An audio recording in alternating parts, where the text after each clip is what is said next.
All right, give it to me. Oh, we go. Oh shit, we're going already. Oh damn. Yeah. Okay. The following contains offensive language and spoilers. Listener discretion is advised. I still believe. I'm totally wasn't ready, man. Okay, I'm trying to get a groove on that. I don't know the groove. Let me stop this thing right here. Okay. Oh, yeah, I don't know where he was gonna go with that, but we're gonna keep going. Anyway, welcome back to the Comic Book Bullets Nurse. You believe me, host Leroy, aka Ant-Man, Batman, Superman, Lakers in 5, with my co-host. Yeah, this is Eli, aka I'm the member of the FBK. There you go. Do I need to know what that is, or Bad Brains, FPK, Fearless Vampire Killers? Oh.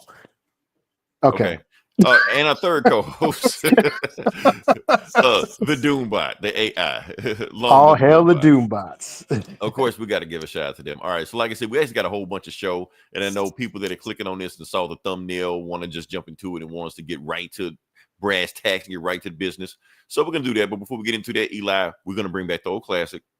No, okay. Classic. Wait, no. Let's do something first. Let's do something before we just jump into it. No foreplay, anything like that. All right. Yeah. Want to give everybody a happy Easter. Oh yeah, I guess it was Easter. Easter just passed. Yeah, for those that celebrate. For those that don't celebrate, also yesterday was 420. Oh yeah, I guess that happened. Eli, where were you when all this happened?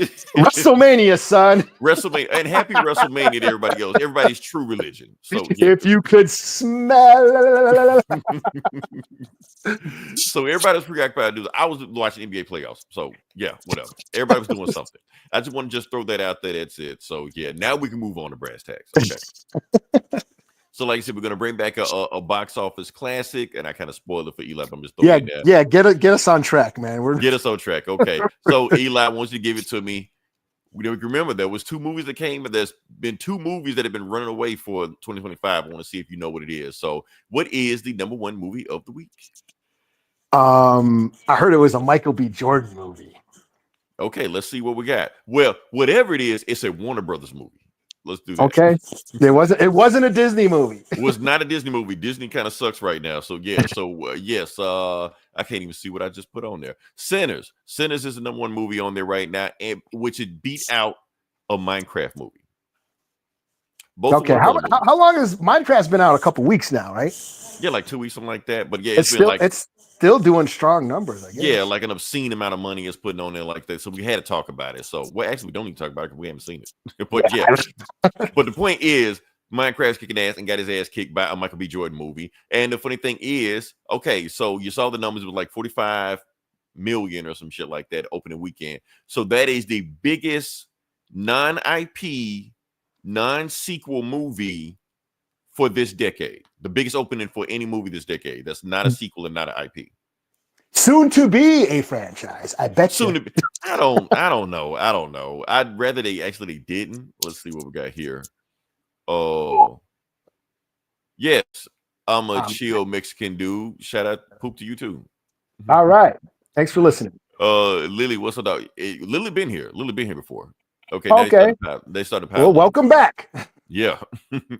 All right. So that's what was going on right now. So yeah, we had Minecraft doing all these numbers. It got beat by Michael B. Jordan movies. That's a good thing right there. And yeah, the movie that it beat out was Nope. Huh? So Nope was 45 million.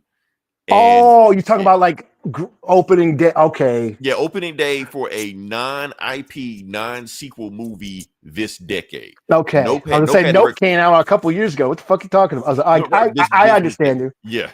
I get it. Yes, yeah, so that's pretty cool. So Ryan Coogler beat out Jordan Peele. So I'm like, okay, that's cool. And I was starting to get a shout out to Lily. Yeah. Oh. She subscribed. Okay. Well, thank you so much. I started to do like a top 10 list. I started at ChatGPT what was going on with that, but they couldn't answer that question. So I like screw AI. So didn't answer questions, but that's the main thing right there. So now that I got all that out the way, now we just jump into the review of the movie. Like I said, you came here to watch the review. We came here to talk about the review. A bunch of reviews going on right now, a bunch of think pieces going on right now. But I just want to throw that out there. And before we get into it, another thing I want to add also. Now, like I said, it's the biggest non-IP, non-whatever movie of the decade so far. And you got all these people complaining about that. Nobody wants to see original movies. Nobody wants to see anything that's not a sequel. They're complaining. You got people that don't want to see, people complaining because Black Bag or Mickey 17 flopped or some shit like that. You know, I mean, they may be good movies, but at the same time, you still have to make a movie that people want to see. When you make a movie people want to see, people will go see it. That's how this thing works. It's a business. So yeah. Vroom vroom. Oh, yo, happy Easter. Yeah. I don't know why somebody remembered. Yes. Lily remembered happy Easter. We couldn't, but Lily did. Because Eli's true God is WrestleMania. I'm a heathen. Yeah, what do I know? Which we would talk about that also. That's an interesting thing that a movie called Sinners dropped on Easter. Am I the only one that thought that was kind of weird or whatever? I guess you are. I guess so. Well, I'm gonna talk about. I guess you were the one who actually thought about it. I guess I'm the only one that thought about it. I just thought like, why is that? You know, since I keep forgetting that it's Easter. Right, because WrestleMania is your true God, and not your only true God. Also, Eli, there's plenty of people on my timeline that think the same thing. So, you need to talk about WrestleMania on the podcast. Well, we just did. Congratulations. So, yeah, it happened. It happened. Yeah. All right. So we're gonna jump into the review of it. Like I said, I don't know what Eli's thought process of this movie is. What he thought about it. I don't know if he knows what my thought process is. So, Eli, what I want to do before we jump into it, I do want to do a non-spoiler review. Okay. I'm going to do it, and then I'm going to let you jump into it and give your take on it. Oh, you got some structure this week. Well, I'm trying to be. We're trying to be professional. Yeah. I think I saw like a YouTube video on how to do a podcast. I'm going to just, it's been like 10 years. You figure we know what we're doing by now. Right now, but yeah, we're still winging this thing. So, yeah. So what we're going to do, review up front, and then we're going to break down theme, symbolism, blah, blah, blah, all the stuff, all these think pieces that people are doing right now. Yes, let's get to that. So hurry up. Let's do this. Because that's what I really want to talk about. Right. Because the thing is, Eli, I want to know what you think about it first before we get there, because I need to check the temperature before we go down that road. You know, I don't know if this is going to be a Star Wars Zack Snyder situation. I don't know, you know. So that's what we're going to jump into it. So what do I think about this movie? So I'm just going to jump into it, just say some brief things about it. Like I said, I took notes. I thought, what's my notes? Fucking notes. Let's just go to it. Okay. So Michael B. Jordan. If anybody had a thought about it or doubts about it, because I know plenty of people were doubting about it, dude is a movie star. Bona fide movie star. That's just, it is what it is. You can complain about it. He proved it. This movie, not only is he a great actor, he is box office. He puts butts in the seats. Putting the asses in the seats. He puts the asses in the seats. The box office proves that right there. So he did what he was supposed to do. And there was two of them. So damn. And yes, and a lot of people were thinking like, okay, yes, I understand it's two Michael B. Jordans and Michael B. Jordan's talented like that. Could that role have gone to somebody else? Another talented actor gave them some. No, that's brilliance. That's brilliant business right there. You have the Michael B. Jordan for whatever your taste is. You know what I mean? So if you want Michael B. Jordan, they're giving you two Michael B. Jordans. You know, you want like the bad boy Michael B. Jordan that'll slap the shit out of you after fucking the shit out of you, and you still love him. You got that one. You got the good guy Michael B. Jordan with sensitive feelings and shit, who has flowers in his bedroom and shit. You got that one too. All facets of hot maleness into the Michael B. Jordan. Eli, do you have a man crush? I'm just saying, man. You know, I read a romance novel once. Okay, I know that it's porn for women, and that they have dudes that don't exist in real life. So they So yeah, okay. If that's what you want, if you double the Michael B. Jordan of you have, that's what you have there. Yeah, whatever your fancy, you got Michael B. Jordan's got you covered. Honestly, what I want to add to Eli, because the way he was playing the role, he was playing two different characters, and they was playing them so well. Like even if they didn't have any like visual clues on them, like the hat or clothes, anything like that, you can still tell the character. Yeah, they both had two distinctive personalities. Yeah, and that's hard to do because it wasn't like they looked different. It wasn't like there was something on them that was different. No, it was just them. You could tell just by the personality they was walking. I was like, that's talent. I'm sorry, that's talent right there. He's acting. He was acting. Right. So give the guys props, give the guys flowers. You got to give him flowers like that. But even with all that going on with that, he wasn't even the main star of the movie. I felt like, I mean, like the protagonist of the movie, because he was a side character really to his cousin, Sammy Moore. That was the real protagonist star of the movie. The whole movie was about him, really. And the thing is that this was his first acting role. Like he was really like a singer. They hired a singer for this. Okay, I was about to say, was he really singing? Because he killed it. Yeah. Like he's a singer, but as far as like the guitar, he learned that when he got the role. But as far as singing, he was already a singer ahead of time before that. So I was like, that's pretty damn impressive. I mean, his first time acting, he's able to hold his own like that, And we'll talk about more about that also. Who was this? Glazing. Yes, Eli was glazing. Yes.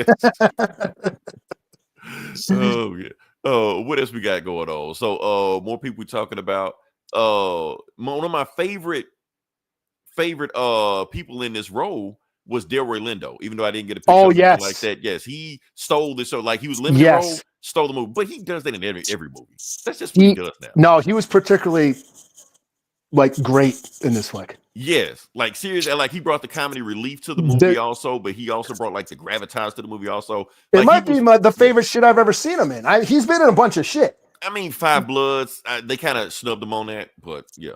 But yeah, I mean, he's been around. He's been in action. He's been in Spike Lee movies. He's been around. I've seen that. He's been in a lot of cool shit that I thought was already cool, but he was especially really good in this movie. Yeah, anytime he showed up, he was a scene stealer in that one. So I was loving that one. What else we got? Haley Steinfeld. Yeah, people look at her completely different after this movie in multiple ways in there. Like people just thought she was like some kind of Disney princess. Was she on Disney? I don't know if she was on Disney or not. I don't. She feels like a Disney princess. She was in the Coen Brothers movie. That's what her debut. And then Transformers, was that? No, that's Fox. Oh. That's she was in the Bumblebee movie. Yeah, one of them, whoever owns that. I don't know. The people that own it then might not even own it now, but yeah. Voices Gwen. Yeah, she's Disney. She's Hawkeye. She's Hawkeye. Yeah, she's Disney. Yeah. Okay, she's everything. Spider-Gwen, yeah, all the stuff like that. So, yeah, so people look at it completely different because they were like, oh, she's playing a grown woman role in that one. So that's one way to look at it. And plus, people didn't realize that she actually had like some black blood in her. Like that wasn't something they made up for the movie. She really does have that. Like one of her grandparents is like half black. So okay, I did hear something about that. Yeah. I mean, honestly, Eli, I've always looked at her and could tell like something is there. I don't know. That's why when that news came out, it didn't shock me. I was like, I knew it. And yeah, something was there. Yes, something was there. That's all I'm saying. She got a little, something was there, making your pants tight. Now I'm blazing. Okay, the Australian version of the NFL. No, we barely watch the NFL. What the hell? Australian version, is that soccer? You mean soccer? Rugby or some shit? I don't know. Or whatever going on. Thanks for listening, though. No, we're not big sports guys. Yeah, thanks for listening. So but I think Haley Steinfeld knocked out the park. I think she opened it. Now, and the people think like, oh, and people were saying like, how is she got into this role? Oh, she's invited to the cookout. No, now we find out she don't need an invite to the cookout. She's already there. So, so a lot of stuff going on. She's making the cornbread. No, yeah, she's there. She's cooking fish grease, all this stuff. So yeah. Oh, another breakout, and she's been in like everything, man. She's been in like I said, we talk about Lovecraft Country. This movie did have a very Lovecraft Country feel to it, but she was the hoodoo witch in the movie, and I do like her role. And I see a lot of people saying voodoo. No, it's hoodoo. There's actually a difference between hoodoo down and voodoo there. Yeah, voodoo, the voodoo. There's a difference between those. On a bayou. Yeah. Yeah. So it's funny that the hoodoo witch was the one that kind of saved him. Even when it's normally like the priest or the monk or something like that, they usually say the preacher always saves them in these vampires. For people who don't know this is a vampire movie. People didn't know that, but yeah. People are like freaking out, like I didn't know that, but yeah, it is. So it's funny that the hoodoo witch is the one that knew everything and saved them going through the movie. There was no preacher there. There was no priest or anything like that. So yeah. So all this thing with that. So what I'm trying to say about this movie, that if you go into this movie and you want to see a vampire movie and that's all you want to do, the movie gives it to you. Ryan Coogler is good at giving you what you want. Just like with Black Panther. If you want to go see a superhero movie, he gave you a superhero movie. That's what you wanted. But just like Black Panther and just like Sinners, it's layers to this shit. It's another movie underneath this movie. Yeah. And it's a lot of stuff he got going on with that, to the point where, yes, it's a vampire movie, but the vampires, if you really think about it, they're more like an analogy or a metaphor for something. The monster is a metaphor. It's just like when we talk about Godzilla -1. What Godzilla was, you know, a metaphor for trauma or PTSD or war in general, where the vampires are, you know, for seduction, you know, Robin of culture. Robin of culture. We can talk about that the also. Vulture, the vultures. You remember the vultures? The They culture vultures. We'll get into symbolism later. We're gonna get into that later on. I didn't want to jump the gun on that. So yeah. Yeah. Who lives under your nose? A little man named Tony. I got that reference. Eli.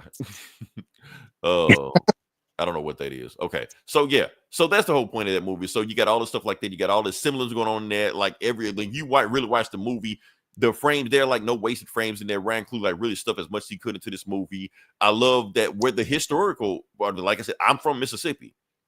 So when he filmed I ain't gonna say he filmed the movie. When he set the movie in Clarksdale, Mississippi, in the Mississippi Delta, I was like, oh, we're going back to history. You know, when he said things like Mount Bayou, I'm sitting here watching the movie. If we're in the Delta, when we're gonna talk about Mount Bayou, and he brought that up in the movie. I'm like, oh, he's hitting on history.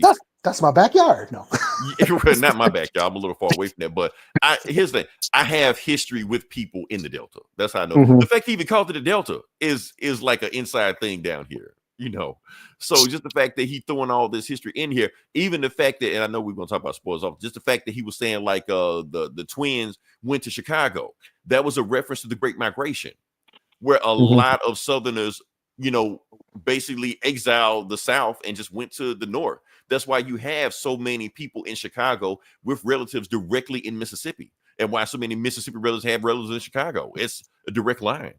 So yeah, like going from Mississippi to Chicago is actually a straight line in the highway. Like you don't even have to go anywhere. You just drive until you hit Chicago. So yeah, so all that is great on it. Like I said, give you vampire scene, you give you your horror stuff, you give you your sexiness because it's vampires and shit like that. Like I said, and it got all these hit, but at the same time, what they're talking on it isn't what you think it is. It isn't obvious as you think they're talking about it. So, like I said, a lot of people love this movie. A lot of people love the and there's one scene that I'm going to talk about in this movie that pretty much just transcends this whole movie. That just like turned this movie on its head. Like, oh, that's where we're going. That's what we're doing. And that scene was cinema. And I'm gonna talk about this scene later on. We're gonna talk about that. So, is there anything I didn't like in the movie? Anything I'm gonna knock the movie about? Only thing that I really got only about this movie is that it was very exposition heavy. Like whenever a person showed up and you had all this exposition behind them, and I didn't have a problem because everybody had an interesting story. Everybody had an interesting backstory here, but you got that whole show don't tell thing that you kind of seeing your committee. You kind of could have showed us something instead of just telling us everything that happened. I do agree with that. Yeah. Yeah. Also, while they're doing us exposition on the people in the movie, they could have gave us more exposition on the vampires. You know, what makes the vampires in this movie different from any other vampire in any other movie? Because it seemed like they're just pretty much saying these vampires are just like every other vampire in every other movie. You know, just follow those rules and that's it. You're like, people are freaking out about the invitation rule. That's in every vampire movie ever. That's it. Yes, that's been a thing. That's not something Ryan Coogler made up. You know? Yeah, when I saw The Lost Boys back in '87. Yes, yeah. I'm old. Yes, I saw The Lost Boys in the theater back in 1987 because I'm old.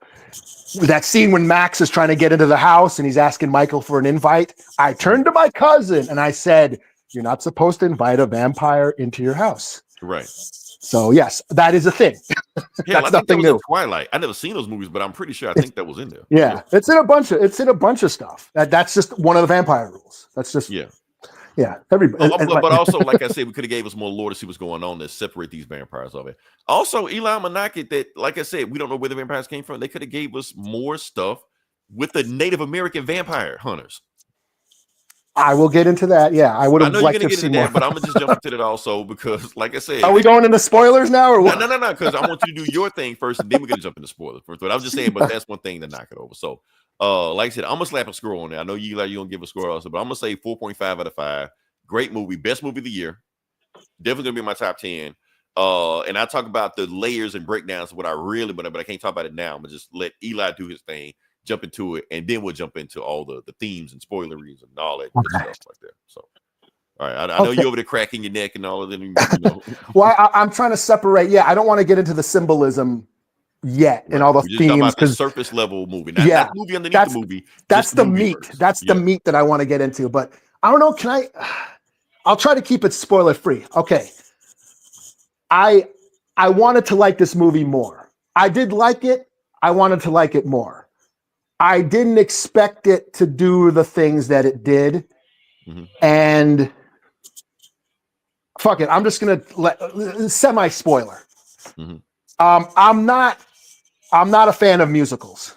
That's just I should have said that, but that's okay, yes. So that's a minor spoiler. I didn't. Now this isn't a traditional musical per se, but there's a lot of musical numbers. How many songs do you need to be a musical though? That's I don't know, but there was a lot of musical performances in this movie.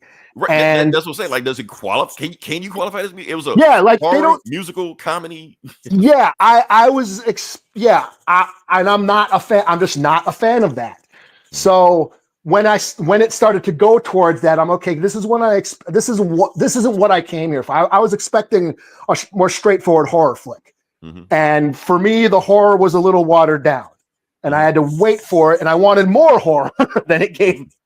So yeah, that's kind of how I felt. I was expecting From Dusk Till Dawn, and I got Purple Rain. Well, maybe just a Purple Rain combo. Put them together. And I like Purple Rain. Right. It's just I wasn't expecting that. I was expecting just a straightforward horror flick, So yeah, that's that's me being biased. That's why I'm glad you saw this. And it wasn't just me reviewing it. Because you would have got in trouble if it was just you by yourself. That's why I'm here. That's why I'm here. I'm biased. Musicals are not my thing. Mm-hmm. I'm just not a fan of that. Even ever since I was a little kid in Disney movies, I when they start breaking into out in the songs, I check out, and I kind of did that a couple times in this movie. So you checked out when you watched Wicked? I haven't seen Wicked. Oh, okay. Because I don't like music. That was a test, Eli. That was a test. Yeah. So it's like that's why I'm glad you watched it too, so you can give your thoughts, because it's unfair for me to judge a musical when I don't like them. Right. It's like saying, "Hey, Leroy, what do you think of the new Napalm Death album?" Right. What do you think of the new Cannibal Corpse, Leroy? Yeah, it's not your thing. So that's why I was like, okay, I didn't expect that. I didn't expect it to be. I wanted more of a horror flick, like a straightforward horror flick, and this is more of like an opera, Yeah. So that's where I kind of like, okay, and I guess, and it kept happening. Like, okay, it's a little bit of a spoiler. Like when they started getting ready for the battle at the end. Mm-hmm. When they started loading up their weapons, they're in the barn and they're barricading themselves up in the barn, and they're loading up their guns and getting their wooden stakes ready to do battle with the vampires. And okay, here come the vampires, they're coming. And then the vampires are like singing up the street. I'm like, oh man, like, what is this, the Thriller video? Like, right. So it was shit like that I kind of found frustrating. I was like, oh man, you're supposed to be scared of the Irish jig, Eli. Yeah, the Irish jig. Yes. Well, that's the new TikTok trend now, man. Right. So yeah, that was because of that. I was like a little bit taken back, So I guess, but I was into it. I liked the storyline. I like the plot. I love the characters. I love the performances, the set pieces. This is a great looking movie. The cinematography, it's a very well made movie. It's just a kind of a movie I'm not usually into, Right. So it's hard to judge right now. I'm gonna give it a 3.5 out of 5. It might, as Okay. once we get into the You themes and I start thinking about, because I would like to see this again, just so I can see it without the bias. You know, now that I know what I'm getting, because there's a bunch of shit that I noticed. Yes, there's a bunch of Easter eggs. There's a bunch of horror Easter eggs, you know, references to The Shining, you know, references to The Thing, you know, when they're doing the blood test in The Thing, you know, they're doing the garlic test in this. Oh, spoiler, sorry. But yeah, there's a lot of horror tributes in this movie that I was enjoying, you know. So there's a lot to like in this movie, you know. So that's why I would like to see it again, knowing what I'm going into, and then just look at it with, you know, look at the themes and the ideas and the statements, the artists, the artistic expressions, because there's plenty of that. Like you said, there's a lot of layers to this movie. So yeah, that's about as spoiler free as I can go. Okay, I was gonna see if you 3.5 won't get you canceled, Eli. Yeah, that's fine. It's right there. It's right there. But like, I wanted to like this more. I was really excited. I thought this was going to be the Bitterroot movie, you know. And that's what I was gonna ask you. Okay, is this the Bitterroot movie? Is this a Bitterroot ripoff? There's elements of that. There is elements. You know, Bitterroot, for those who don't know, Bitterroot is a comic book about a black family in Harlem in like the early 1900s that are fighting demons that are like, that feed off of hatred and despair. And because it's the early 1900s, they're kind of feeding off the racism of the time, you know. And so they're a family of demon hunters. It's kind of like Evil Dead, you know. So there's out, like, what's her face? The medicine woman who was who knew all the vampire rules and shit. The one that the one twin was banging. Right. She that there's like Ma Etta in Bitterroot. There, she's like the grandmother who knows all the herbs and the healing ways. You know, so there's let me ask you, did she practice hoodoo or voodoo, anything like that? Did they ever actually say that they did? Okay. Yeah, she knew, like, you know, natural holistic healing stuff, you know. And then you had like the badass, you know, demon hunters who were like, you know, the badass dude, you know. And then you have like the big guy, you know, the big guy who, like the Delroy Lindo character, like the bigger, older guy who could throw down, you know. Yeah, it's, you know, all the, you know, those archetypes, you know, the different character archetypes of a team, you know. So you kind of had that. You saw that, you know, which is what was my theory, like, because they said they were going to make a Bitterroot movie a few years ago, and that Ryan Coogler was going to produce it. Yeah, Regina King was going to direct it, and I believe Michael B. Jordan was going to be in it. But then it never came out, and there hasn't been news on that movie for a while. So when I saw the trailers to Sinners, I was like, I wonder if they scrapped Bitterroot and just made this instead and turned that into this movie. Right. I don't know. That's just a theory of mine, but who knows? I would hope maybe after this movie, he can make a Bitterroot movie. I don't know. Yeah, I mean, that's the thing. People want Sinners 2 and 3 in their franchise. Just make a Bitterroot movie. Yeah, cross go. them over. Same universe, you know? All right. So, yeah. So now can we talk about the themes? Sure. Okay, we're going to jump into that. So here's the main theme about this movie. This movie answers ask a question that Kendrick Lamar had asked back in 2011 on the Good Kid, Mad City album. And that question is, what would you choose? Halle Berry or Hallelujah? And that's the thing what's going on right there. Because that is what's going on with our boy Sammy right there. He calls himself Preacher Boy.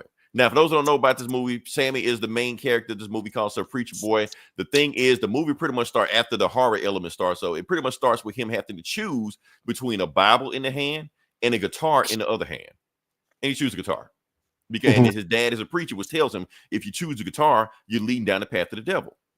Now, the thing is, for those who don't know that, we got to talk about, can we talk about music theory for a second, Eli? Can we get into like, let's, we both come from music. So we both have music background. Check out all our albums on Spotify. We're there. But the point is, what we talk about is that with music, and we got to talk about music like back in the 1930s. And basically, when you were a musician in the 1930s, or even then, or even now, when we talk about it, we talk about satanic panic all we want to. But if you didn't do music praising God or praising the church or praising Christianity, if you do anything else but other than that, you were making secular music. If you're making secular music, you were basically making the devil's music. And the devil's music was pretty much a synonymous with the blues back then. that was saying, so if you're making the blues, you're making devil's music, because most of those blues artists came from, they didn't want to do gospel music anymore. They wanted to branch out and do other things in there. So they did blues. And a lot of times people said when they was making the blues, you gotta remember all the stuff they were talking about. They were talking about sex. They were talking about breaking up. They were talking about romance. And you talk about even music and we're in now. A lot of music now is even more raunchy than it is now. What's that? Wet ass pussy? You know, like what's that? Like that's the music we're listening to nowadays. So even started back then. So you're talking about that, and then the music got played in the juke joints back then. You know what's funny? Like I listened to a few critics, like professional big time critics, way bigger than us and shit like that. Don't know what a juke joint is. Never heard of it. Like I'm from Mississippi, so I know what the fuck a juke joint is. You know. So the point is, we were down there. There's a thing. So you play the blues, you go into juke joints, and what happen when you go into juke joints? You get drinking, gambling, fornication. It happens in there. Fighting, drugs, all this stuff goes down in there. Matter of fact, the preachers would call the juke joints the den of sin. Because there's a whole lot of sinning going on there. That's why the movie's called Sinners, because it takes place in the juke joint. The bucket of blood or whatever. The bucket, yeah, that's what happens in a juke joint. They say it's just nothing but sinning going on in there. And then you're trying to repent the next day. Yeah, you go in there on Saturday, and then you're trying to repent on Sunday in church. You know, you're trying to serve two guys. And that's what our boy Sammy is doing. He's trying to walk that path. He's trying to walk that path where he wants to, you know, be a good son to his father, who's a preacher, but he has to follow this calling. But who's calling? Who's making this calling for him? Is it the devil? Is it Satan? You know, hold on. Let me see what this call is right here. Oh, Twilight's the best vampire movie. I imagine it is. Yeah. Thanks for your input. Thanks for listening. I didn't listen to it, but I agree with you on that. Man, it's a whole bunch of we didn't cut. I'm not gonna click all that stuff. Just keep pouring in, y'all. We appreciate y'all. But the point is, what I'm getting to now, Eli. We talk about musicians and the blues and all stuff like that. But at the same time, I'm not saying that every musician worships the devil or anything like that. But how many stories have we heard about? Like we grew up watching behind the music on VH1, and we say like these biopics, stuff like that. What happens to every talented musician at the end of the road? Like, yeah, Tupac, it's Biggie, fame, and yeah. Who else we got? Elvis, we can talk about that, which we'll talk about Elvis more in a second also. Pretty much many blues artists we never talked about. Well, that's the fame. That's fame, and that's, you know, but you're chasing that. Yeah, you're chasing all that. You're chasing the money. You're chasing the fame. I think, you're chasing the drugs, you know. I mean, from what I got out of this, especially when it goes to the ending and the very ending, if we want to go into spoilers, but, you know, we had to choose between the church and the guitar. You know, that to me, I wasn't looking at it as good or evil. I was like, music is salvation. Music is God. And he had that gift. He had the talent, you know, that was inherently in him. That was his superpower. You can interpret that was from God or whatever.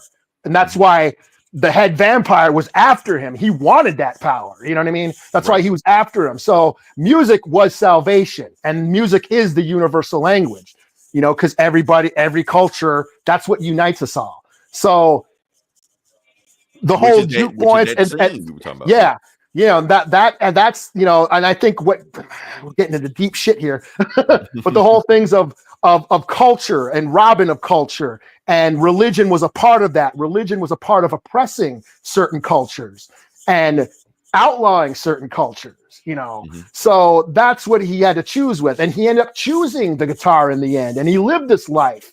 And, you know, he wasn't rich at the end. He was an old man. And he even said, no, that was the best day of my life. Before all the vamp shit, that was the best day of my life, because that's when we were free. Because for people who, and again, you could probably relate to this, when you play music and you're doing your thing and you're jamming, time stops sometimes. You know, you're in a zone. You're in a zone like that. You can't. Yes, Eli, I've been on stage and I've had that feeling before a couple times. That's why when he was playing and it felt like he was transitioning everything, I was like, I've been there before. I know what it feels. Or either performing it or being at a show, Eli, and you're just my fault. I will go a little bit deeper. Oh, hold on. Well, we said talented musicians. Yeah. But even just going to a show, being part of the crowd at a show, you feel like there's been times be the vampire. Yeah, but I'm saying with going to the show and being part of the crowd and participating in the live performance and all that, and being a part of that, what's going on, and being in that moment, that can feel magical. You can feel one with the universe, where you feel like you're all connected.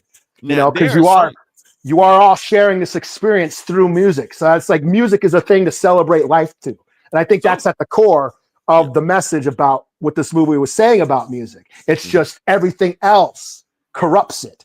The vampires corrupt it. You know what I mean? The music itself was pure. Yeah. Yeah. It's just everything else tries to corrupt it and poison it and rob it and steal it and appropriate it and, make money off it. Yeah. And not give credit to the people who did do it. Did he? Yeah. So, yeah. Samples and shit. Right. Now, my thing about this is that I don't know if you've heard this before, Eli, but have you ever heard that thing where they're saying that musicians are sorcerers? I listen to metal, man. So okay, you've heard it. I'm gonna go a little bit deeper on that for people that don't know what I'm talking about. So the point is that that we live off rhythm. Our heart beats to a rhythm. Boom, boom, boom. Yes, boom, boom. That's how we live. Now the thing is, a master musician that's good at their craft can basically control your emotion. They can control the rhythm of your heartbeat.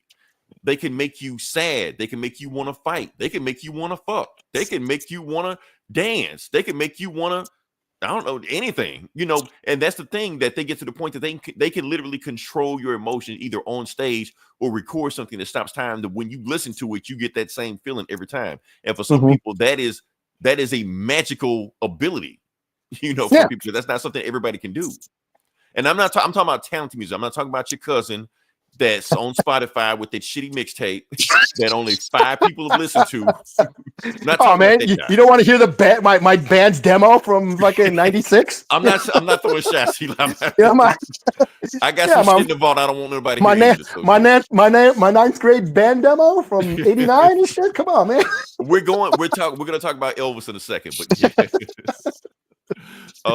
but yeah, that's the thing about it. So when we talk about, and that's the thing, because they're saying that is pure, and it does feel like when you're in that trance, that moment when you're just feeling it and your time is stopping, it does feel like the ancestors are speaking through you.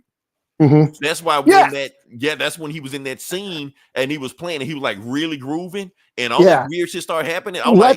Let's talk about the roof is on fire scene. Let's just talk about that scene. The roof is on fire. The barn burner. You got it. Yes. The barn burner. Yes. The barn burner. Mm-hmm. Yes. He starts playing a song and it's so fucking cool that, and then the narration comes on and she starts talking about how sometimes music is so good that it transcends and you feel like one with the universe or whatever. Right. It's euphoric and you start, when they said past, present, and future start becoming one.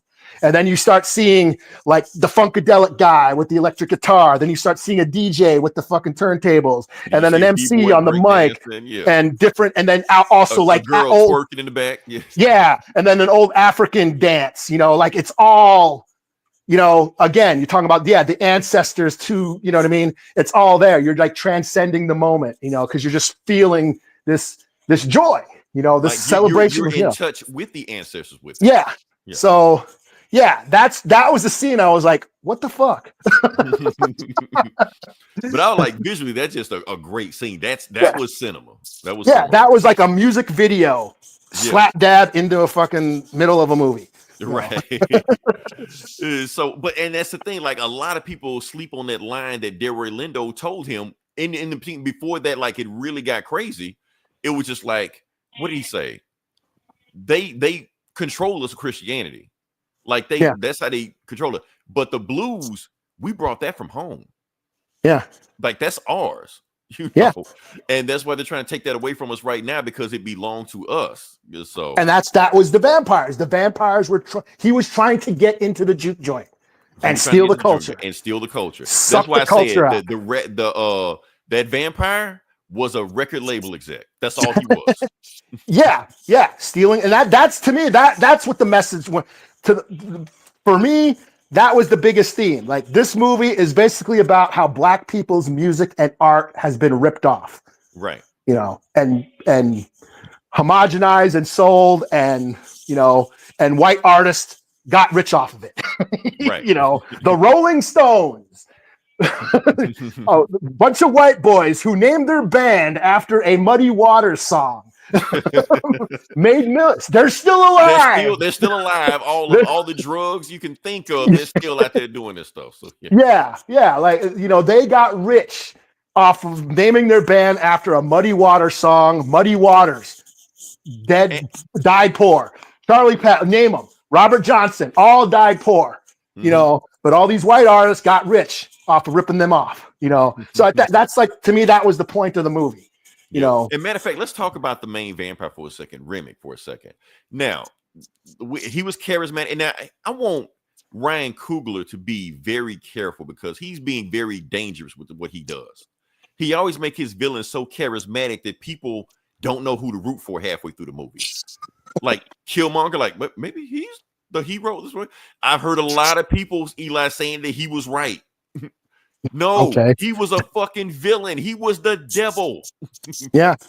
The whole point of the movie, now people saying, okay, he wasn't devil, he wasn't evil because he was with the KKK. He was with the KKK. Okay, just because he wasn't the KKK doesn't mean he wasn't evil. Now, and I'm gonna go a little bit deeper with that, Eli, because you want to break down. Okay, we got the Republican, you got the conservative whites, you know, MAGA, Republican. They will straight up tell you that they hate my black ass to my face. They would just straight up say that, you know.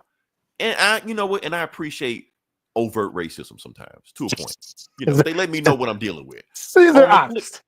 On the flip side of that, you have the liberal whites. The liberal whites are the ones that will get cool with you, and then take what you have, assimilate everything you have into their thing, and all of a sudden now you're left with nothing. That's the ones we're talking about. That's the Elvis we were talking about. That's where you get what's that dude name? Post Malone or Iggy Azalea, or that's where you get Billy Ray Cyrus ripping off the electric slide and selling to white people as the okie dokie or whatever, or whatever you call it. Yeah, Pat Boone covering Tutti Frutti by Little Richard. It's a fucking sin.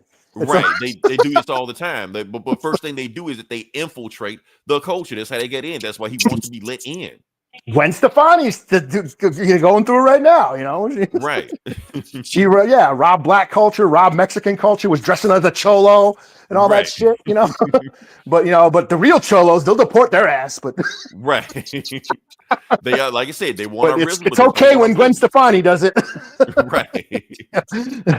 And that's what the movie was getting at. So yes, just because he was charismatic and just because he was dancing and doing the Irish jig and just because he was against the KKK also doesn't mean he was on our side. He is the devil. The devil will seduce you any way he can, tell you anything you want to hear to let you through the door, to get in the door. And he was tempting them. He even said, like, he was like, hey, my people, he was Irish. They were colonized by Christians as well. And he said at the A, my people went through the same thing you guys did. You know, my people got colonized and killed and, you know, same way as you guys, you know, and we are the same. He's basically trying to say, right. Join me. And it was funny when he said that, because at the end, when Sammy was caught by Remick and he started praying out loud, you know, but then Remick said the same prayer back to him. He was like, that's not going to save you. Because the same prayer that they gave you to protect you, that's the same prayer they told me right before they kicked my daddy off my land. And that's an interesting thing about it. People are saying, like, is this movie condemning Christianity, or is the movie even blasphemous, or even the movie even questioning Christianity? Now, some people say the fact that even question it at all is blasphemous. But I do want to say one thing. Christians will say that, Christian will say this, But the point is, I did notice very much in this movie that nothing of Christianity saved them anywhere in this movie. Now, we've seen, between me and you, Eli, we've seen our fair share of vampire movies. And we always got this, you know, it's always a cross or holy water or something there that will save them from vampire. None of that was here. First off, they was in a juke joint. That's not going to be a cross, a holy water in a juke joint. You know? That was the garlic. It's nature. It's nature, right? Yeah. So everything that saved them wasn't of God. Was the things that no, nature, which was always condemned by the church, Right. you know, Well, you know, hoodoo fans say hoodoo is considered devil worshiping by the church. yeah, Like but it's straight up devil worship. Like if you believe in that, you're a devil worshiper. or any kind of indigenous healing ways. Right. Those were blasphemous and heathens and shit. You know, Right. but that was just all nature. That was all natural remedies and natural herbs and natural minerals that in most modern medicine, most of the ingredients in modern medicine, you know, are indigenous to these two continents, you know. Mm-hmm. But because the medicine people and these healers were doing it, and you know, yeah, they were heathens. They were considered, they were condemned by the church and called witches and stuff, you know. Right. Which they call her in the movie a witch also. So yeah, but they're just healers. They're just natural healers. Even the guitar was the same thing that led the vampires to them, was the same. The guitar was the thing that saved them because it had silver in it. Yeah, and then because his musical talent, you know. Yeah. So that's the thing, is like it was all about this movie went into the origins of certain art, like black music and black culture, American black culture, you know, how the blues started here, rhythm and blues and jazz and gospel, how, you know, the slaves started that here. You know, it was influenced by a lot of things, but it started here, and that, you know, those origins are here. Yeah, the guitar is like the evolution of like what the banjo, which came from Africa or whatever, you know. Yeah. Like the banjo was like the black folks on the plantation were playing that, you know, before it became Gloria. You should go see it. Yeah. You know, before it became, but before it became the bluegrass instrument. You know what I mean? Before white folks got a hold of it. Before they took country and then they just tried to do their own thing with the song. Yeah. So I mean, that's what this movie was paying homage to the origins of American music. You know, the blues, rock and roll. You know, blues led to rock and roll, which led to and jazz, which led to, you know, metal, and which led to hip hop. Like, it's all an evolution, you know, of how it all started from the blues. You know, which I thought was one of the things I did like about that. The statements that I did like, you know, even though you hate musicals, but even though you know, I just dug that because that is true, you know. And that's what the vampires were doing. They were trying to rob the black culture, you know. And the origins of blues, you know, it's all. And let's get to the Native Americans. So okay, yeah. So they showed up a bit about that also, but they showed up and they were like, you know, once they saw because they were chasing the vampire, and then they saw him run into the KKK house. They're like, all right, later, y'all. Right. He's your problem. And that's what I think. That's what I think it boiled down to. Like, they got him the fuck out of their community. Yeah. So that's on y'all at that point. He's done with us. And it's funny that why couldn't he infiltrate the Choctaw community? Like, that's why I wish they could have dug into that a little bit deeper. Yeah, I was hoping the natives were going to show up at the end, like, you know, roll up on the set and like, oh, here he is, and like, let's get right. But, you know, they just but just have them in there, and because you know, blues does have indigenous roots. You know, the plantation, you know, the black folks were mingling with the natives, and they were sharing influences. Those African influences were mixing with the native influences. You know, so like, just the native drumming. You know, it's not bump bump bump bump bump bump, but like, you know, that's stereotypical shit. The real native drum is bump bump bump bump bump bump. It's like a heartbeat, and that's the native drumming style. Boom boom boom boom. How does blues go? Da na na na bum bum bum bum na na na na bum bum. So that, like, again, it influenced them, you know, and that's what led to blues and the creation of all these different, you know, musical styles.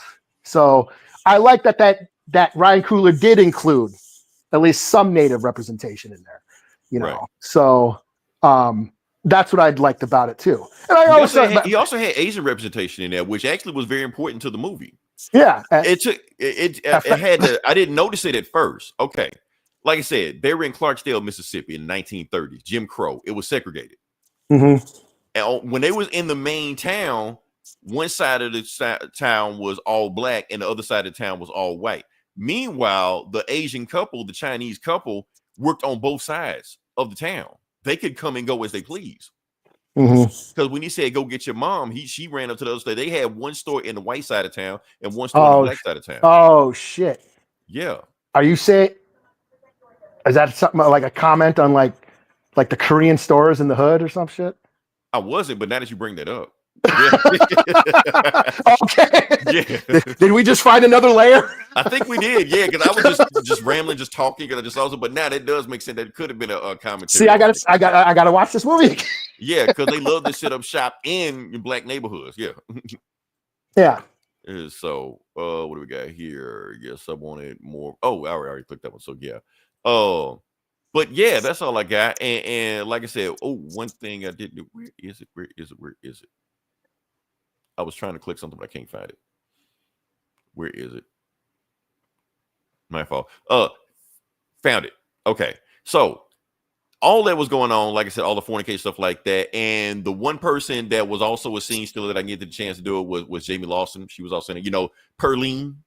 Oh, yeah, did you notice that he named the club Perline at the end of the movie? No, I did not. Yeah. He named her Wolverine. So now all of a sudden, since Jamie Lawson is this breakout star, now guess what everybody's saying? Who she should play? Boom. Oh, Boom, okay. Which I've been saying it for the last 2 years. Y'all late, man. Oh, that's who you were talking about. Yeah, I've been saying that for the last 2 years, man. She was the mayor of Gotham in the Batman. Oh, no shit. Yeah. That was okay. Her. Yeah. Mayor Real or whatever. Yeah. That was her. Also didn't know that. Didn't think that were Korean stores. I guess I don't know. But yeah, that's what's going on. Just how you said how they played both sides. Like when you said that, you said they played both sides. That's how I thought of that. Because it was segregated. I mean, because it's segregated. But they couldn't go in these police, so they literally were playing both sides. Yeah, because the segregation didn't affect them. Yeah, they had money; they could buy their way out. Yeah, they just go where they please. Yeah. Jake is here somewhere. Where's Jake at? Shout out to Jake, man. My fault, Jake. We been ignoring you. I can't read this shit. I'm the best. The best Korean food are in the hood. How the hell you know, Jake? So that's like anything else we got to add to this, or I think we didn't dug. Yeah, we can go deeper, but I'm like at this point, Yeah, I mean, there's a lot to unpack. Like, and that's what I did like about the movie. Mm-hmm. Like I said, it was a little light on horror. I'm not a fan of the music. I mean, I didn't mind music. I didn't mind the music. I liked the music that was in it, give or take the Irish jig stuff. But which I found interesting when you listen to those lyrics. But but no, I'm just not a fan of musicals. And I'm just, that's just my biased taste. It all comes down to taste, Okay. I'm too metal for that. But did you hear the metal riff at one part when the vampires were breaking in? They went jun jun jun jun jun jun. There was like that metal riff that started. Well, I think that was that like right after, I guess, Sammy opened the portal or whatever the hell he did.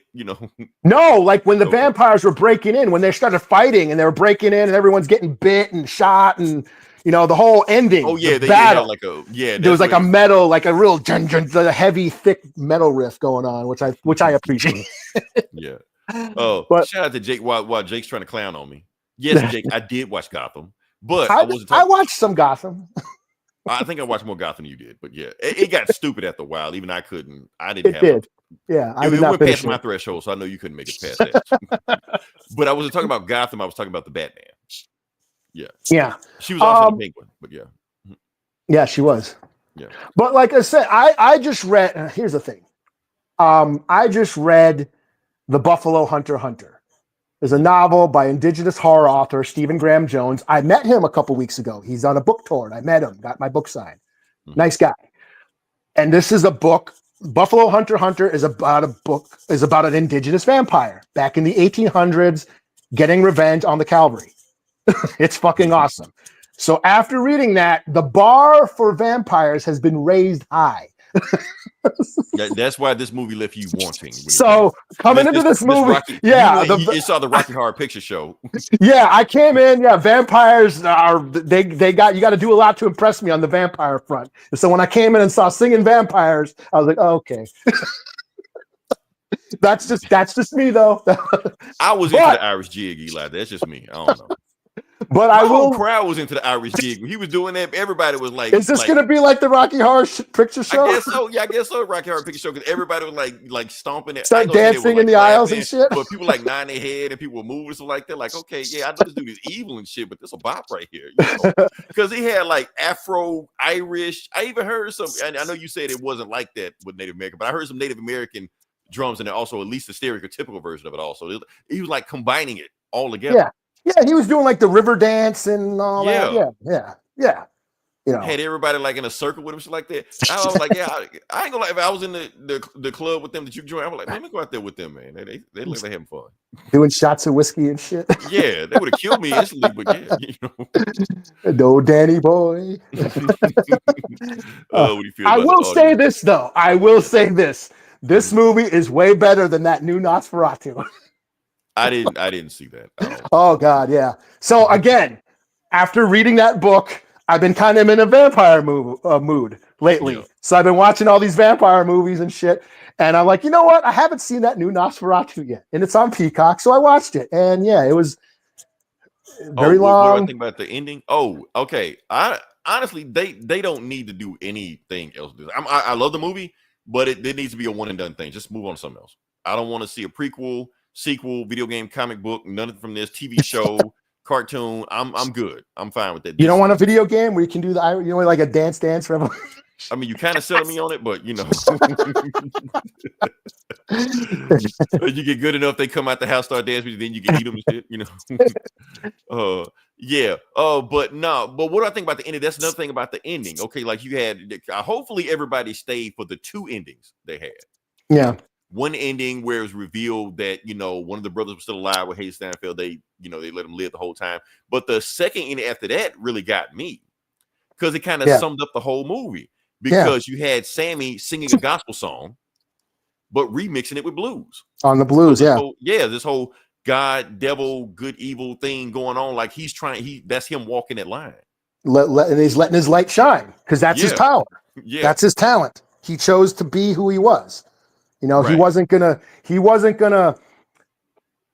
like repress his talent, repress who he was, because of religious dogma or religious ruling or whatever. This is who I am. I'm gonna be free and be who I am. He's choosing his path. Right. So even though they kept warning him that you can read all kinds of shit into that. That's this little light of mine, Yeah.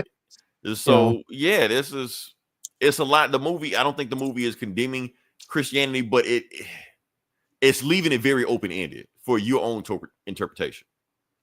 Everybody's telling him that he should do this, he should do this, and he's like, no, I'm gonna just do this. Even his gangster cousins telling him you should do this, go to my bayou, go to Little Rock or something like that. He's like, no, I'm gonna chase this dream, even though I know I'm so good at it. I summon demons and shit, but at the same time, I'm so good at it. I summon demons. I should chase this dream.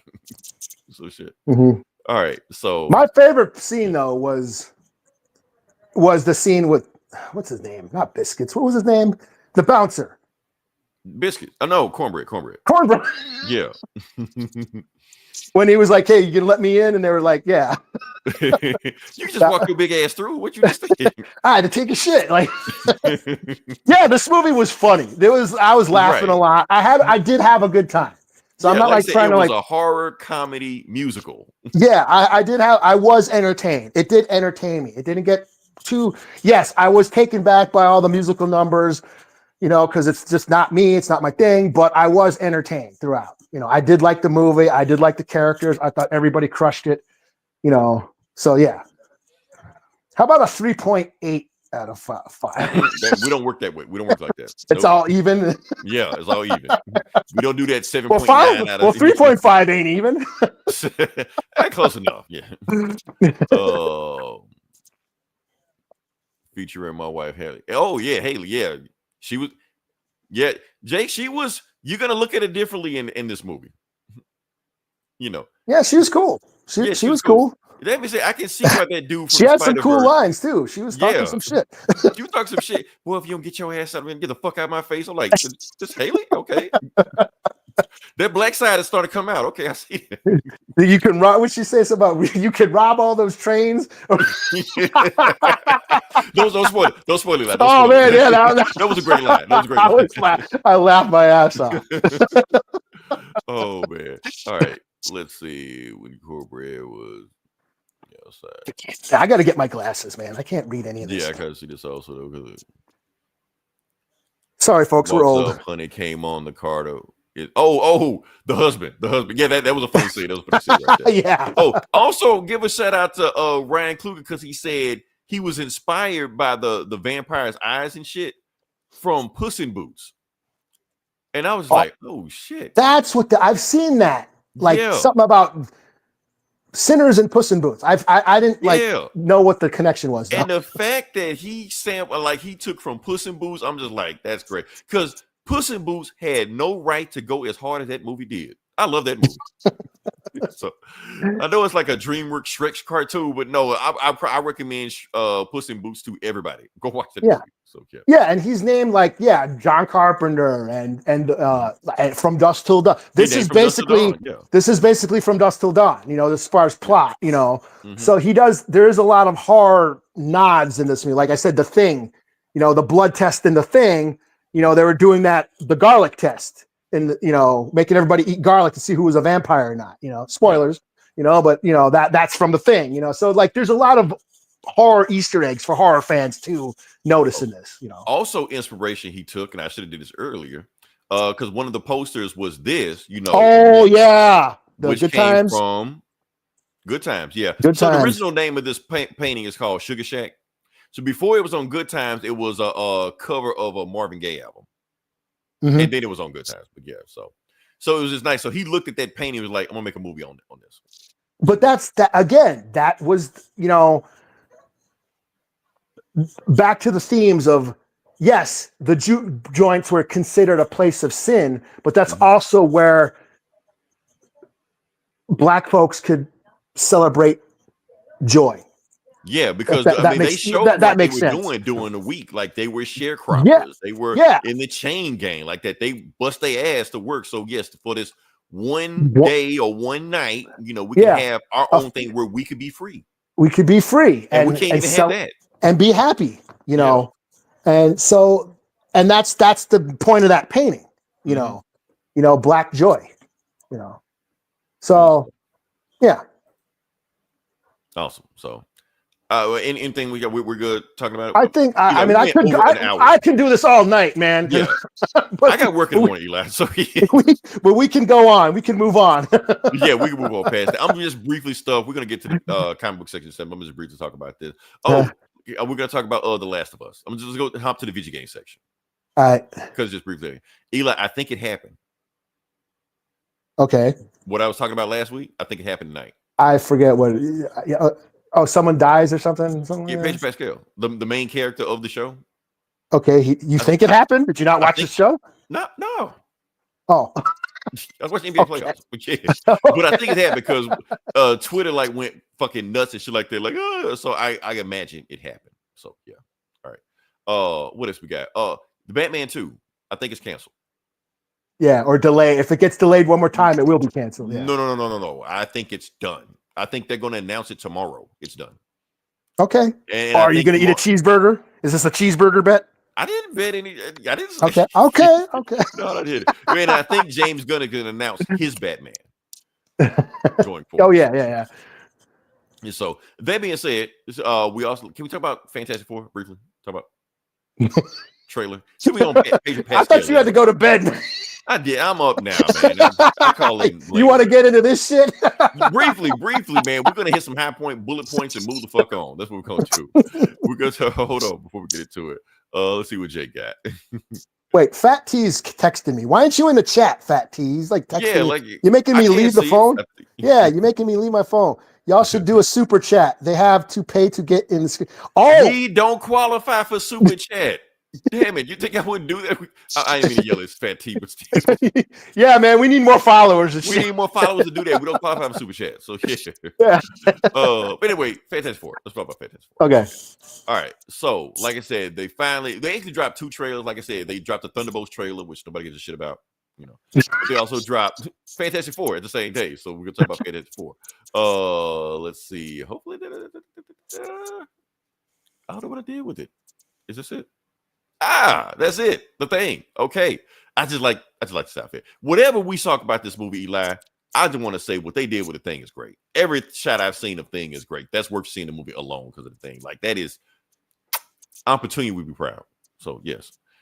That being said, they've also showed the first clip of whatever. Yeah. Juno. Yeah.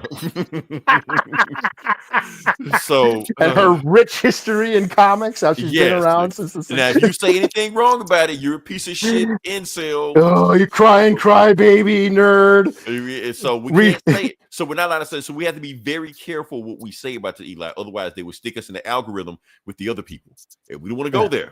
Even though they get way more views than we do, we don't want to be over there. So, but can I briefly say one thing? Yeah. That it might get us in trouble? Okay. Looking at this picture, this is a perfect example of everything about the MCU with this decade. That's all I'm going to say. Can we move on past that?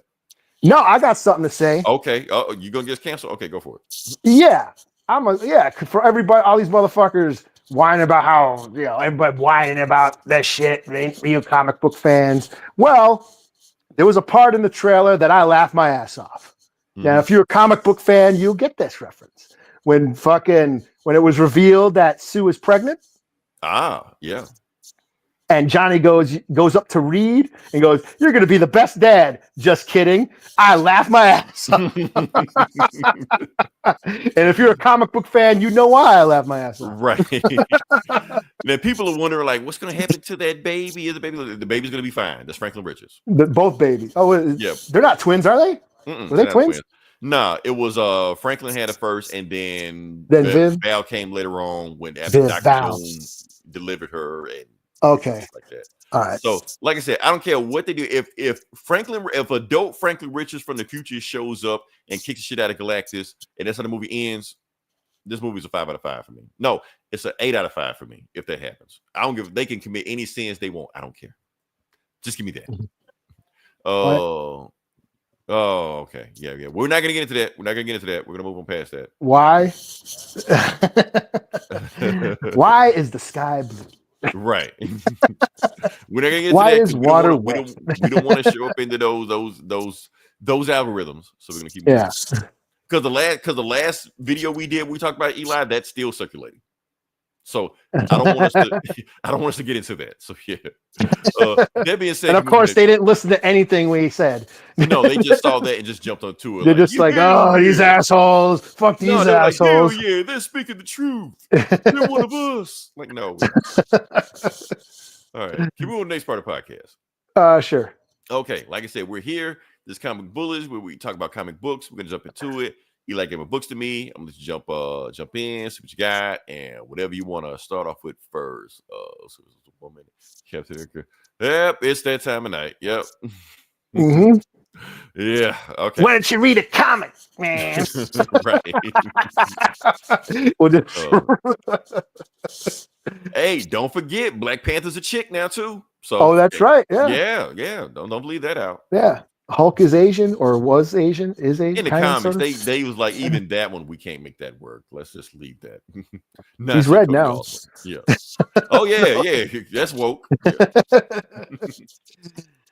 Yeah. Fucking not my Hulk. Yeah.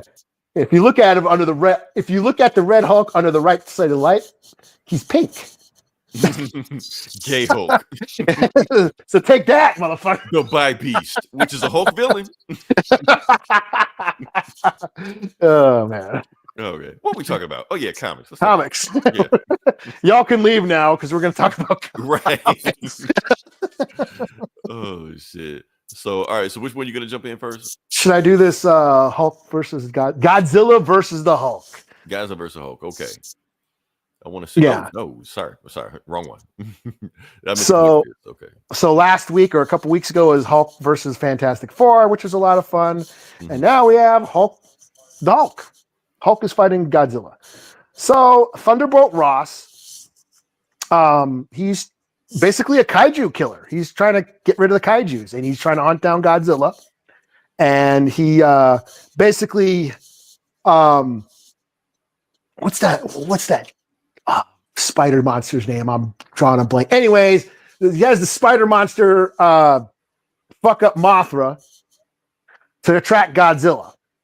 Godzilla shows up to protect Mothra, and then Thunderbolt Ross has 2 Mecha Godzillas and goes and starts fighting Godzilla.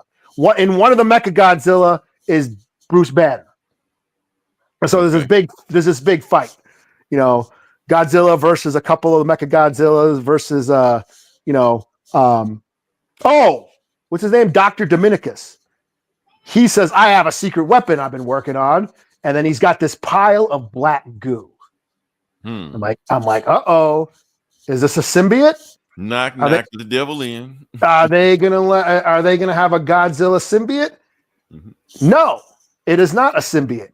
The black goo is like oil sludge. It is Hedorah, the smog monster. One of the most fucked up, weirdest Godzilla movies. Godzilla versus Hedorah, the smog monster. A monster made out of pollution and oil and garbage and sludge. You know, just a big giant garbage blob. That's what he created. You know. So they made it think they were going one way, they went this way. Okay. Yeah. So then now you have Hedorah in the mix. You know, fighting Godzilla in the battle. Bruce Banner gets fucked up in the Mecha Godzilla suit, and he hulks out. You know. Now the Hulk is there and he's trying to fight Hedorah, but Hedorah is like a blob and Hulk's trying to punch it. He's like punching away. It's like fighting Jello, you know? So he ain't doing shit. Meanwhile, the Hulk is all fucked up.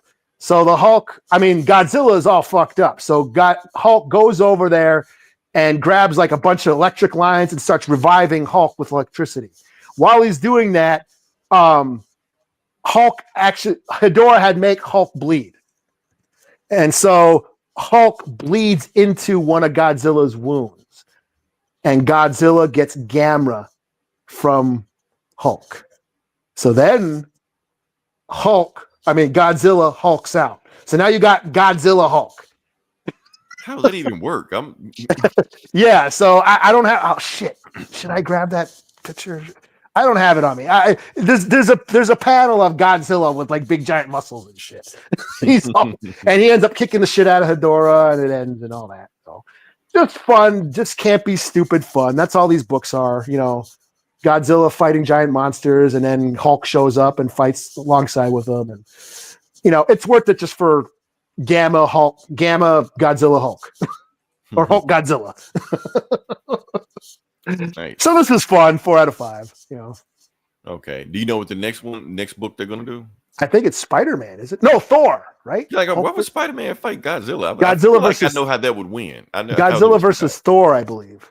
That'd be a little bit more fair because Spider-Man. I don't see how that's gonna work out. But yeah. All right. So yeah, a lot of fun. 4 out of 5. Just give me a second. I'm getting set up. Okay, we're over here. All right. So the next book I'm going to do. Well, first book I'm going to do is boom. World's Finest. I hadn't read this book in a while since they fought the devil Nasia. Actually, we've been mispronouncing that, Eli.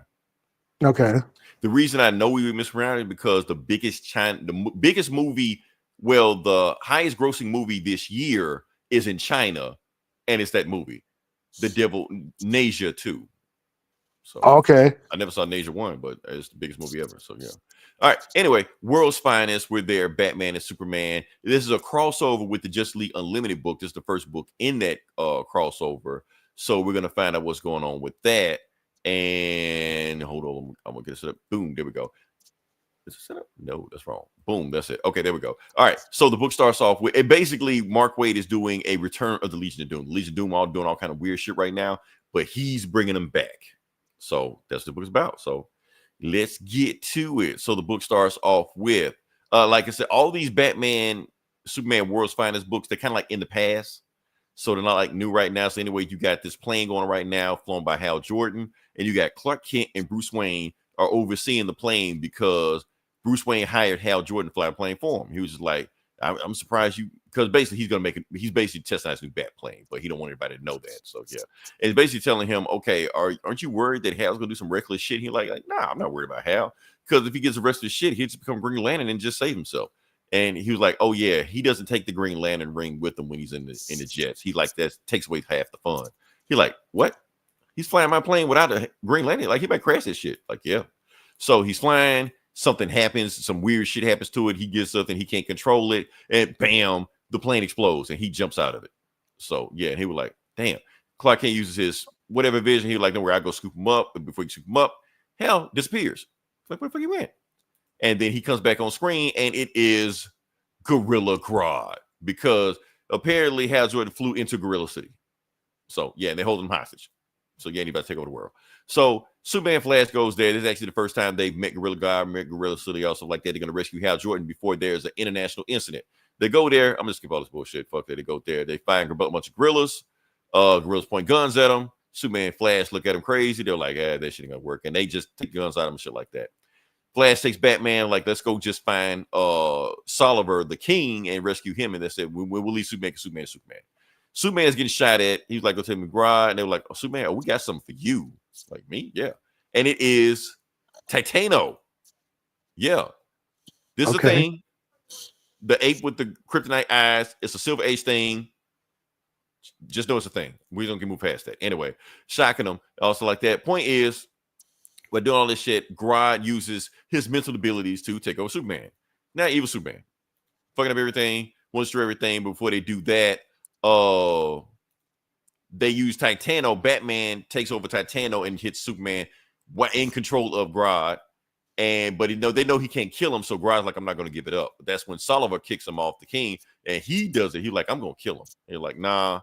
So Flash takes Grodd, and Speed forces him into Superman to make them switch bodies back and shit.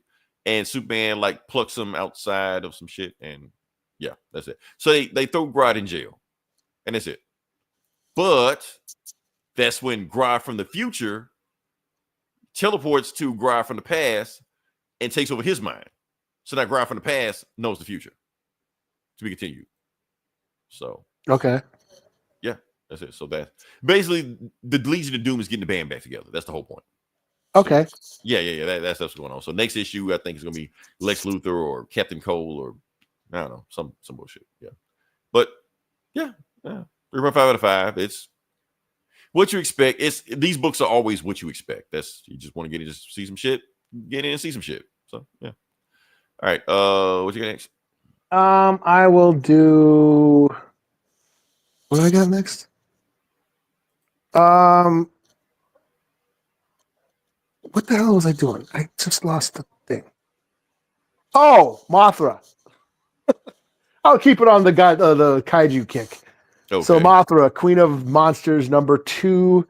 This might be my book of the week. This was really cool. The art's cool. I'm digging the story. Issue 1 was your book of the week when it happened. Yeah, this is like the art. The art is really cool. So basically, what's going on? These two twins, they survived this sort of monster apocalypse where their city was destroyed by by Antra, this giant ant monster. Their parents were killed. The one girl thought the daughter was killed. Her sister was killed too. But it turns out, and then for 15 years, she's been surviving this city, like apocalyptic cityscape. But then it turns out her sister was still alive, and she has the Mothra twins. What are they called? The Shinjubu or whatever. And say, hey, you guys have magic. You guys are like the next in line to be the Mothra twins. You guys got to learn to sing and teach you how to, bring forth Mothra. And then they go back in time, to go get a Mothra egg, And so that's where this book starts out. They're back in the prehistoric times, dinosaurs getting chased by dinosaurs and shit. And they find a Mothra egg and okay, now you need to transport this back to your time. And you got to do it through song. But because these sisters haven't seen each other and they're arguing and they're mad at each other, they're not in tune with each other. So their song, when they start singing, their song is off. So they open a portal, but they don't go back to their time. They go back 15 years before their time. And in through the portal, bring forth a bunch of the Megaceros. Megaceros is also another Godzilla, like a giant dragonfly, another Godzilla villain. So a bunch of them come through and they realize that they caused the monsters to destroy the city by opening up that portal 15 years before. So they caused it. So there's like a Terminator time loop. Yeah, like a time loop and shit. And that's kind of where like, oh shit, you guys caused the destruction of your city. You caused the death of your parents by not being in tune. You caused all this shit. And now you just opened a portal with all these monsters. And now the Mothra egg hatches. And now you got to protect baby Mothra while she's a caterpillar. So that's where it ends, is they're like being chased. They're trying to keep Mothra safe. So another really cool fun. Save Mothra? Yeah. Why did you say that name? Yeah. So this is cool. I'm really digging the art. I'm really digging the storyline and Mothra. Mothra, I got a soft spot for Mothra. Mothra's like the opposite of Godzilla, Mothra's all about rebirth and life, and because she dies and then reborn and keeps coming back, like the circle of life. And Godzilla's like death and destruction. So yin and yang. So yeah, this was cool. I had a lot of fun. This is a 4.5 out of 5. This was cool. Okay, cool. This is gonna take me a second to set up, but I'm gonna keep talking. Okay, so the next book I'm going to do is The Summer of Superman. Okay. Oh, Please tell me you didn't buy this. I didn't. I know. I thought about it. No. Here's the thing. It was actually on DC Universe Unlimited. Okay. Yeah. Well, then I wasn't gonna buy it either. I was just like, no, I'm not. When I saw it there, I was like, hey, I got an extra book. Okay. So let me see if I can get it, because I didn't buy it. I got to go to another setup. Don't worry, it won't take long. There you go. Bring your ass. There you go. Okay. So Summer Superman. Hold up. Let's click on some things. Let's see what we got here.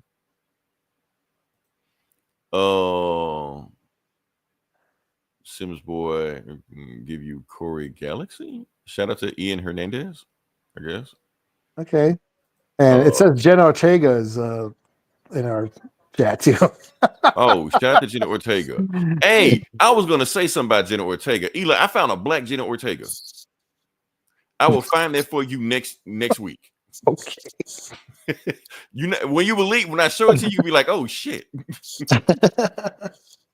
So shout out to you. But yeah. Oh, so all right. Summer of Superman, they got this big thing jumping out. Superman, like I said, Superman got a movie coming out, so DC's putting some big money into it. So they got things. So they got this special coming out with a whole bunch of writers jumping on, and it's supposed to be this thing. So let's just talk about it. I'm gonna just kind of like fly through it. It's just whatever. Oh no, go back. Shit, I don't know what I did with it. Where'd you go? There you go. Okay. All right. So I'm not doing all this shit. All right. So Clark Kent, this is back in Smallville when somebody save me, all this shit like that. High schools are like that. Prettiest girl in school, Lana Lang. He's in love with her. She's in love with him. He's about to tell her everything. About to tell he's gonna spend the rest of his life with Lana Lang.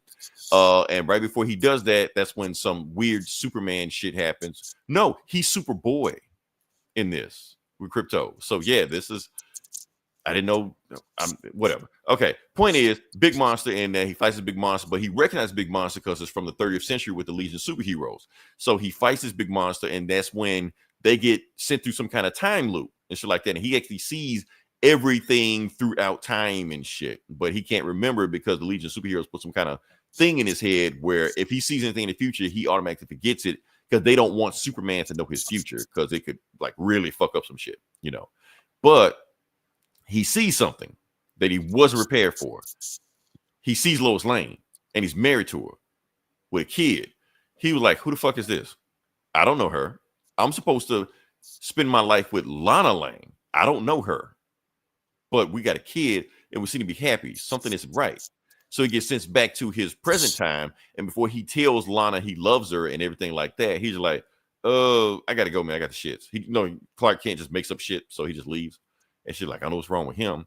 Because in his gut, he feels like she's not the one. Even though he felt it before, now he don't feel it.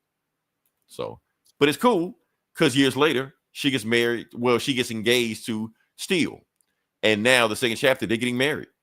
Yeah, and the dude shows up again. Well, I don't care. Almost like on the show. Like exactly like on the show, but the show took it from this. So yeah, so anyway, and then they go back all the time. She was like basically Lana and Clark years later, like, yeah, we were a thing at one time, Clark, but we both met people that were better meant for us, and we're still friends. So that's the best thing both of us could ask for, you know. So they're friends, and they keep going. So anyway, they're big monster. They find out what happened to the big monster. Mr. Terrific finds out where the monster came from, severs the ties, send the monster back where they went to, and that's it. So the thing is, so Superman's just like, well, it couldn't have been that bad, because if shit was really, really that bad, the Legion of Superheroes would have showed up and would have saved me. Since they didn't show up, everything's cool. But the reason the Legion of Superheroes didn't show up is because they're in that weird ass dark side time. Dark side is they're in that world. The absolute universe? The absolute shit. That's where the legions are right now. And they work for Dark Side. They worship Dark Side. Dark Side is all shit like that. Yeah. No shit. So like, yeah, so the reason they're the ones that caught that monster and brought the monster back. And like, since we got this monster, we're going to torture it. We're going to use it to torture our captive, Booster Gold. Because remember, Booster Gold got lost in that world. I don't remember. Yeah, nobody does. When he got lost in it, they forgot he existed. I always forget about Booster. So you're in the Dark Side world. So yeah, all hell Dark Side. So yeah, that's the book. That's the opening thing. It is supposed to be like a running story. I don't know where it's gonna go, but that's what it is. Cool. 3.5 and 5. I'm so glad I didn't buy this. So yeah. All right. Yeah. That's like so. What you got next? I will do G.I. Joe, Silent Missions, Spirit. Oh, I've been waiting on this. Oh, I've been waiting on you to wait on this. You're gonna break it down for me, so yeah. Okay, so as you know, like last couple weeks or last month now, they've been it's been like every week. These have been weekly. It's been weekly, yeah. I mean, they got no words, so it's not like it's so these are a tribute to Godzilla. G.I. Joe number 20 or 21, the silent issue, the infamous silent issue, which was the first appearance of Storm Shadow back in the 80s, Larry Hama. And he released a book with no words. They call it the Silent Shadow or something. And Silent Interlude, that's what it was called. And it was just a book about Storm Shadow sneaking in and rescuing Scarlet, from the Ninja Clan, and Storm Shadow shows up. No words. And they did it because they were behind on schedule. So they thought, well, if we don't print any words, we can skip the lettering process and it will get us back on schedule. So they did. They released it with no words, and it's all visuals, and it became this big groundbreaking thing, and all that. So as to pay homage to that, Image has been releasing these G.I. Joe comic silent missions. We had a Jinx issue, then we had a Beachhead issue. And now we have Spirit, the native G.I. Joe, who they couldn't afford to give him a uniform. And he's a tracker, of course, because of course. He's got a gun though, right? He does. Is that a gun? Yeah, he's got a. Yeah, I think it shoots darts. But anyways, what the fuck? Okay. He's rescuing animals or whatever. Or something. He's in the woods, rescuing like endangered species or something. And then he finds a truck that's like also like collecting like kidnapping animals or whatever. So he follows this truck back to this like Cobra facility that's doing experiments on these animals and turning them into like robots or whatever. And then a big giant robot comes out and he fights it. So Spirit fights this big robot, and then his bird or Freedom, his eagle, his pet eagle, helps him. Was it? Oh, I thought it was Spirit. Freedom. Okay, okay, cool. Yeah, Spirit is the dude. Spirit is the dude. Freedom. Okay, I know Freedom it is was the a play of eagle. one of them, but yeah, okay. Freedom is his eagle, and then he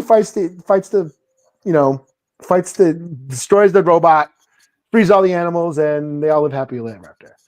and then he goes to the 49 and snags. No, it's fine. I'm not. I never liked Spirit. Even though I'm native, I thought he was corny. I was like, oh, here's the Indian GI Joe, and he's in buckskin and got a crossbow and a bird, and like, why couldn't they give him like everybody got guns? Shit? Everybody got guns. Yeah. I was like, ninja stars, and yeah. But this is fine. A little, shows him kicking ass, so I can't complain about that. So it was all right. I'll give it a 3 out of 5. Hold on. This is on brand. Okay. Sell your soul, bro. Satan got a good deal for you. Went down to the crossroads. Speaking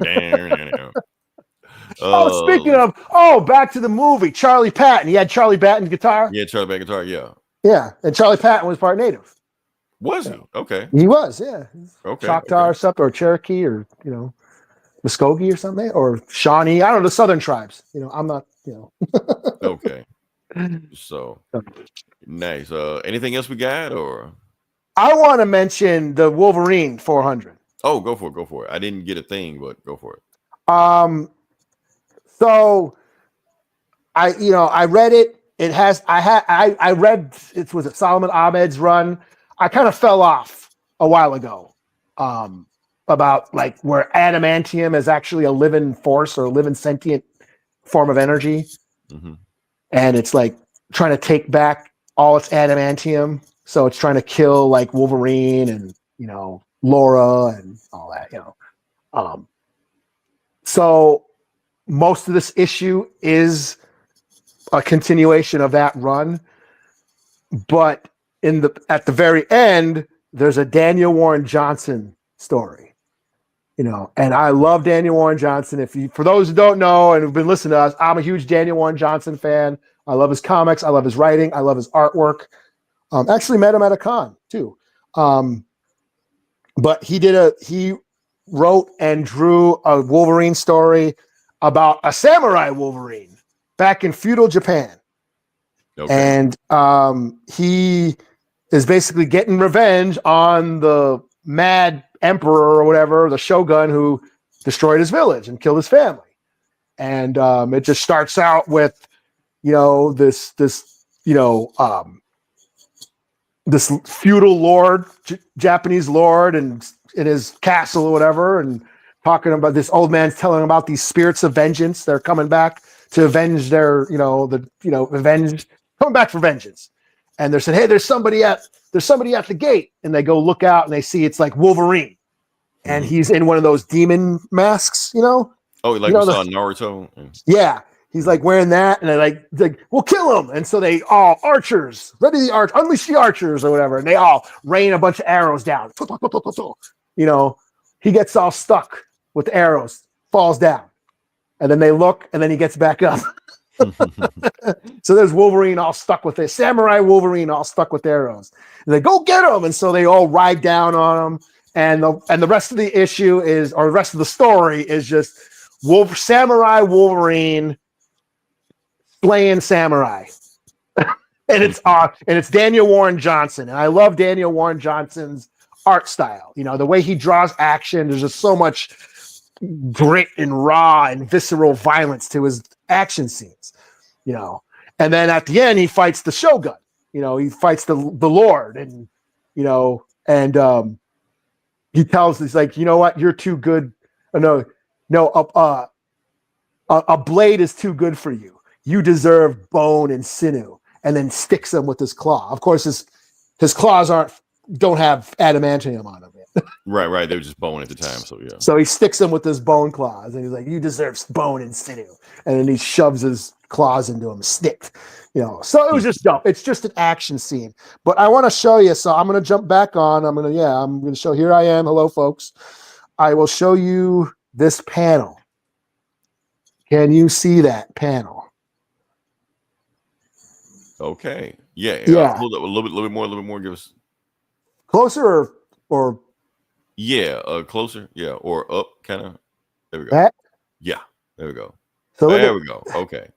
Wolverine chopping a horse's head off. Whoa. Yeah, that's pretty dope.